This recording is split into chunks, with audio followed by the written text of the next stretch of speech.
It's not about having a million apps at your fingertips, but instead, it's about having a process that seamlessly transforms your ideas into action. Tools are only as effective as the process they support. In this video, I'll break down each step of the process and explain how aligning your tools with these 5 steps can actually boost your productivity and reduce stress. So if you're ready to stop being overwhelmed and start getting things done, let's dive in. The first and most important step is capture. Think of it like a net that collects everything coming your way. Every time a task, an idea, an important meeting note, or inspiration pops into your mind, write it down immediately. The key thing here is to offload your thoughts so you can free up mental space and to ensure nothing important gets lost. The tools I use depends on what I'm capturing. If I want to learn something new, I use my notebook for capturing lessons or to brainstorm. For instance, I took notes in my notebook when I was watching videos from Alex Hormozi. I used Apple Notes for quickly capturing interesting ideas or quotes from YouTube videos I watch. Another neat thing you can do with Apple Notes is scan documents, add links, and pictures. For capturing my to-dos, I use the Reminders app from Apple, but you can also use Todoist.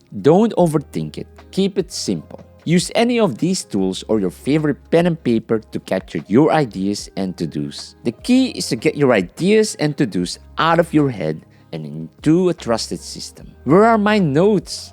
I know I've written them somewhere. You have probably encountered this problem as well. Once your ideas and tasks are safely captured, it's time to organize them into a system that makes sense to you. Think of this as putting together a puzzle.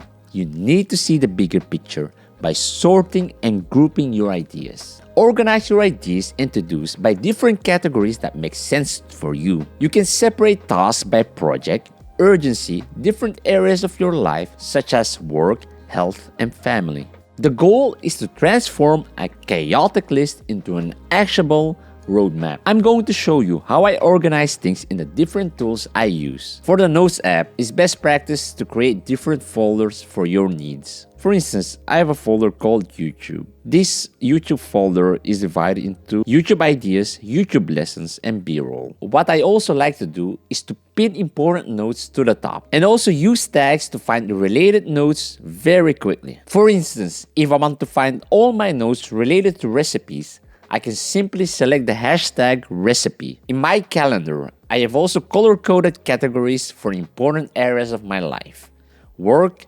health, and family. Color coding in my calendar allows me to visually see if I'm allocating enough time to important areas of my life. I wish that making lists weren't enough because they're so much fun. Check boxes, colored Sharpies, post-it notes. But in fact, lists are not enough. There's a quote that I really like. What gets scheduled gets done. Scheduling your to-dos is where the magic happens. With only so many hours in a day, deciding what to do and when to do it is critical. Scheduling helps us prioritize what matters most. It's a tool for saying yes to the things that align with our goals and values, and no to the things that don't. We can ensure that our time is spent on high-impact activities that move us closer to our goals. The way I schedule is as follows. First, I time block all recurring activities in my Apple Calendar app. And I also enable notifications for all these time blocks as well. Enabling notifications or alarms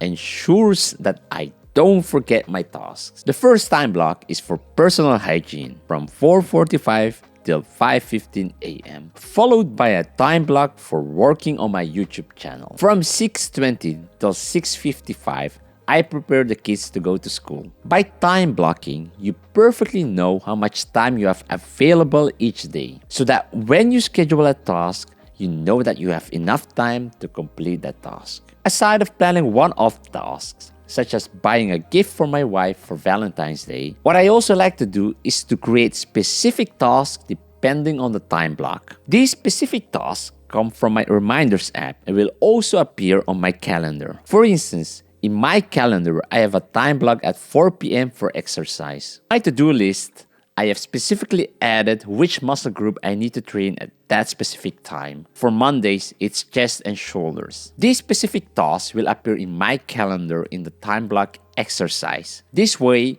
I know perfectly which muscle group I need to train at 4 p.m. Key tip: break down large tasks into smaller tasks and limit your to-dos to 3 items per day. So take your notebook or open the app where you've captured all your to-dos. What I do is open my reminders app and open the list today. If I haven't identified my most important task for the day yet, I flag this to highlight its importance. I'll be honest, transitioning from planning to doing can be a challenge. One strategy that's worked for me is a 2-minute rule. If something takes less than 2 minutes, do it immediately. If you haven't broken down large tasks into smaller fragments that take less than 60 minutes, then now is the time to break them down into smaller steps. For instance, instead of having a big goal to paint the whole house, you could schedule to paint one room at a time. Whatever you do, set yourself up for success by eliminating distractions. Silence the notifications of your cell phone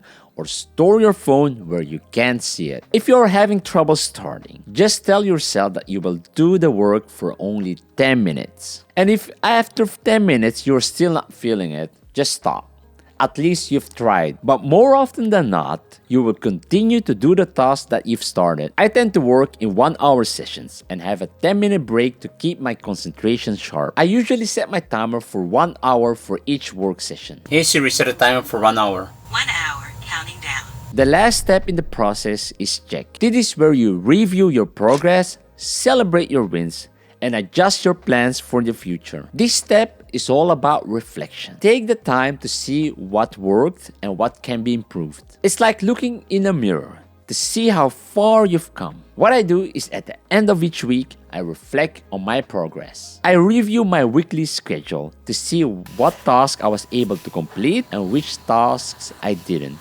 By regularly checking in, you build a feedback loop that not only reinforces your progress, but also highlights areas for growth. If you notice that you keep failing to do a task, it could mean that it is unrealistic to perform that task at that specific time. For instance, when I was reviewing my weekly schedule, I've noticed that I often don't complete tasks on Fridays. The reason for this is because Friday is fully booked with house chores, leaving no room to do other tasks. So now I avoid planning important tasks on Fridays because I know that the chances of completing these tasks are very low. So there are several ways to track your progress. You can use a dedicated review journal or planner where you write down your thoughts, progress, and lessons learned. You can also use spreadsheets or Google Sheets. So let's recap the process. Step 1. Capture. Get everything out of your head and into a trusted system. Step 2. Organize. Sort and prioritize these thoughts into actionable items. Step 3. Schedule your task realistically, ensuring you have a clear path forward. Step 4. Execute your plan with focus and determination. And last step, reflect on your progress and make improvements for next time. This process isn't about the tools themselves, but about creating a system that works for you. So experiment with different tools, digital or analog, and stick with a process that helps you stay organized and productive. If you found this video helpful, give it a thumbs up, subscribe to the channel, and hit that notification bell so you never miss a new upload. And let me know in the comments below, what's your favorite productivity tool?